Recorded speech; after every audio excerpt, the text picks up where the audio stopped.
사랑과 온천이 넘치시기를 축원합니다. 오늘 9월 18일입니다. 오늘 말씀은 요한계시록 18장 2절 말씀을 통해서 바벨론의 몰락, 세상의 권세는 필연적으로 무너지고 만다라고 하는 말씀을 같이 나누려고 합니다. 인류 역사를 돌아보면 한때 영원할 것만 같았던 많은 제국들이 있었습니다. 강대한 제국들이 있었습니다. 이집트라는 제국, 바벨론 제국, 페르시아 제국, 그리스 제국, 로마 제국, 전 세계에 정말 흔들던, 전 세계를 흔들고 전 세계에 큰 영향을 줬던, 근세 중세에는 또 몽골이라고 하는 어마어마한 제국이 만들어지기도 했고, 이런 것들이 각각 수백 년 또는 천년 이상 세계를 지배하기도 했지만 결국 모두 역사의 뒤안길로 사라져 버렸습니다. 20세기에도 나치 독일이 천년 제국을 꾸려고 꿈을 꿨지만 불과 몇십 년 만에 2, 30년밖에 안 됐고, 소비에트 연방의 영원한 사회주의 이상도 결국 수십 년 만에 무너져 내렸습니다. 이러한 역사적 사실은 요한계시록 18장 2절 선언을 더욱 생생하게 만들죠. 무너졌도다 무너졌도다 큰 성 바벨론이여, 귀신의 처소와 각종 더러운 영에 모이는 곳이 되었도다. 이 말씀은 단순히 고대 바벨론 도시의 파멸말을 예언하는 것이 아니고 현대에도 하나님을 대적하며 탐욕과 불의 위에 세워진 모든 세상 권세의 필연적 운명을 선포하고 있다라고 하는 것이죠. 그래서 이 바벨론의 몰락은 과거의 역사가 아니라 현재 진행형인 현실이라는 사실을 꼭 기억해야 됩니다. 참 건불 10년도 아니죠. 불과 몇 년밖에는 권세 자리에 들어가지 못하고 결국 감옥 가는 일들이 우리나라에서는 계속 반복되고 있습니다. 물질과 권력을 신격화해서 하나님의 주권을 거부하고 정의보다 이익을 추구하는 바벨론적인 시스템들이 전 세계에 여전히 존재하고 있고, 지금 미국이란 나라 또는 이스라엘도 그러한 모습들을 보여주고 있습니다. 그래서 이 성경에 바벨론이라고 하는 기록이 많이 나오는데, 바벨론은 단순한 지명이 아니라 하나님을 대적하는 인간 문명의 상징으로 드러나죠. 창세기 11장에 바벨탑 사건에서 시작된 이 상징성은 구약 전번에 걸쳐 이어지고 요한계시록에서 절정에 달합니다.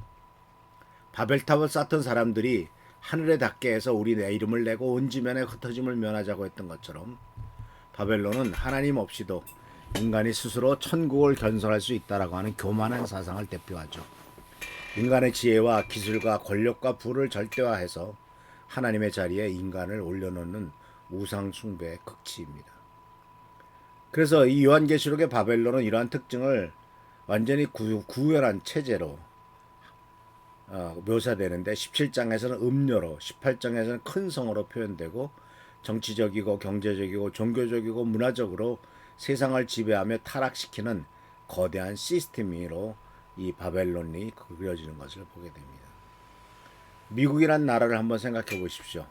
이런 모든 것들이 다 정말 잘못된 길로 나가고 있고 문제가 많지 않습니까? 그러니까 특히 18장에서 바벨론의 특질을 보면 매우 현대적이죠. 화려한 외관과 풍요로운 물질적 번영 뒤에 숨겨진 영적인 타락과 도덕적인 부패가 숨어져 있고, 또 그뿐만 아니라 더러운 영, 귀신들이라고 표현하고 있는 각종 술수와 우상 숭배들이 감춰져 있습니다. 전 세계의 상거래를 주도하고 많은 사람들이 그 물질적 풍요에 취해져 있죠. 그러나 그 모든 번영이 하나님의 심판 앞에서는 한순간에 무너져 내리는 것을 보게 됩니다. 2001년인가요? 바로 월드 트레이드 센터가 알카이다의 테러에 의해서 무너졌죠. 근데 그것은 물론 잘못된 일입니다. 그렇게 테러를 하면 안 되죠. 그런데 그 무너진 장소의 이름이, 무너진 뉴욕에 있는 그 빌딩의 이름이 월드 트레이드 센터, 세계 무역 센터라고 하는 이름이 참 성경 말씀 속에서 연결됩니다.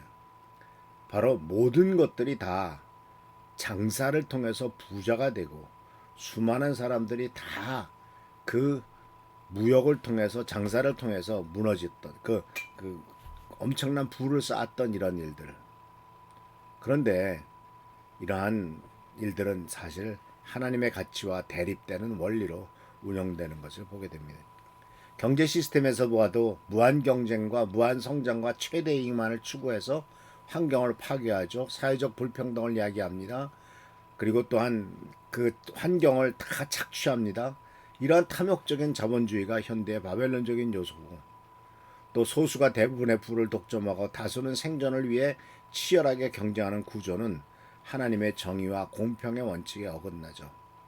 문화적으로도 물질적 성공과 개인의 쾌락을 최고 가치로 여기는 소비적인 문화가 바벨론적 특징이 있고요. 끊임없이 많은 것을 가지려고 하고 더 많은 강한 자극을 추구하는 이 쾌락주의적인 것, 이런 모든 것들은 결국은 영혼의 공허함과 관계의 파괴를 가져오는 것을 보게 되고, 정치적으로도 국민들을 위한 것이 아니라, 공익을 위한 것이 아니라 권력 자체가 목적이 돼서 개인의 이득을 추구하고 거짓과 수수를 동원해서라도 권력을 유지하려고 하는 시스템들은 모두 다 바벨론적이다라고 하는 거죠. 그래서 하나님의 정의와 진실보다는 인간의 욕심과 이익이 우선되는 곳에는 어김없이 바벨론이라고 하는 그림자가 드리워져 있음을 꼭 기억해야 될 겁니다. 안타깝게도 종교적으로도 그렇습니다. 한국 교회도 마찬가지입니다. 하나님보다는 인간의 필요와 욕구를 중심으로 하는 기복신앙이나 물질적인 축복을 강조하면서 세상에서의 성공을 하나님의 축복으로 묘하게 대치시켜서 탐욕을 정당화하는 왜곡된 번영신학도 바벨론적인 요소를 갖고 있다라고 볼 수가 있습니다. 근데 문제는 이러한 세상적인 가치관이 개인의 삶 속에서도 바벨론적인 요소가 침투되어 있다라고 하는 거죠. 그래서 바로 물질에 대한 태도를 우리들이 봐야 됩니다. 돈 자체는 선악의 문제가 아니지만 돈을 사랑하는 것이 일만하게 뿌리라고 사도 바울은 디모데에게 말했고, 부자가 되고자 하는 자들은 다 문제가 많다라고 주님께서 말씀하셨고, 또 부자는 천국에 못 들어간다라고 하는 아주 단호한 말씀도 하신 것을 보게 됩니다. 물질적인 풍요를 위해서 가족을 소홀히 하고 정직성을 타협하고 하나님과의 관계를 뒷전으로 미루는 것은 개인적인 바벨론이죠. 성공과 인정을 추구하는 것도 바벨론이고, 하나님의 영광보다는 자신의 명예를 구하고 섬기는 리더십보다는 지배하는 권력을 원하고 겸손보다는 교만을 선택하는 것은 바벨론적입니다. 쾌락과 편안함을 추구하는 것도 지나치면 바벨론이 됩니다. 하나님의 뜻보다는 자신의 즐거움을 우선시하고 헌신과 희생보다는 안락함을 선택하고 영적 성장보다는 육체적 만족을 추구하는 것은 개인적 차원의 바벨론입니다. 그래서 우리 현대사회에서는 특히 소셜미디어를 통해서 인스타그램이나 또는 페이스북이나 이런 것을 통해서 얼마나 자기 과시를 합니까? 타인과 끊임없이 비교하고 있죠. 허영과 과시를 위한 소비를 하죠. 이런 것들이 바로 개인적인 바벨론의 새로운 형태라고 이렇게 볼 수가 있습니다. 근데 성경 말씀에 보면은 바벨론 계시록 18장에 무너졌다라고 하는 과거를 말합니다. 이것은 바로 예언적 완료형으로서 미래에 일어날 일이지만 틀림없이 하나님의 관점에서는 이미 확정된 사실이라는 사실입니다. 이것은 몰락할 거야라고 하는 가능성이 아니라 확실하게 몰락한다라고 하는 겁니다. 심각하죠. 환경을 보면은 더 심각해집니다. 그래서 이러한 확실성은 하나님의 공의로운 성품에 근거하죠. 하나님은 불의와 악을 영원히 용인하지 않으시고 반드시 심판하십니다. 인간이 만든 바벨탑이 아무리 크고 강건할지라도, 아무리 강력하고 화려해 보여도 하나님의 의에 어긋난다면 반드시 무너지는 것입니다. 역사가 증명하고 있고, 고대 바벨론 제국에서부터 현대 독재 정권들에게까지 하나님의 정의에 어긋나는 모든 권세들은 결국은 몰락하고 비참하게 끝난 것을 볼 수가 있습니다. 근데 18장에서는 보면 재밌는 표현이 나옵니다. 바벨론의 몰락을 슬퍼하는 세 부류의 사람들이 있었는데, 왕들과 상인들과 선장들, 바로 왕들, 권력자들입니다. 상인들입니다. 바로 상업을 통해서 돈을 번 사람들입니다. 선장들, 배를 통해서 물건을 나르는 사람들, 그래서 돈을 버는 사람들입니다. 이들은 바벨론 자체를 사랑한 것이 아니라 바벨론을 통해서 얻었던 이익을 잃은 것을 슬퍼하죠. 불의한 시스템의 기생에 살아가는 현대인들의 모습과도 다르지 않습니다. 그러나 성경은 이 바벨론의 몰락을 기뻐하죠. 이는 악의 제거를 기뻐하시는 하나님의 정의로운 성품을 반응하고 있는 것이죠. 하나님의 백성들도 마찬가지 바벨론의 몰락을 통해서 하나님의 공의가 실현되고 있음을 확인하고 기뻐해야 된다라고 하는 것이죠. 그래서 주님께서 우리들에게 바벨론에서 나오라라고 말을 합니다. 단순히 물리적인 이주를 의미하는 것이 아니라 바벨론적인 가치관과 생활 방식에서 벗어나라는 영적 도덕적 분리의 명령인 것을 볼 수가 있습니다. 그래서 우리는 물론 현실적으로 바벨론적인 시스템 안에서 살아갈 수밖에 없죠. 경제나 사회나 문화생활 속에서 격리해서 살 수는 없습니다. 산속에 들어가 혼자 살 수는 없는 것 아닙니까? 그러나 중요한 것은 그 시스템에 속해 있지만 그 시스템의 가치관에 바로 동조하는 하지 말아야 될 것이죠. 그래서 직장에서 일하지만 부정한 방법으로 이득을 취하지 않고 사회생활을 하되 불의한 일에 참여하지 않고 문화를 즐기되 타락한 문화에 물들지 않는 것.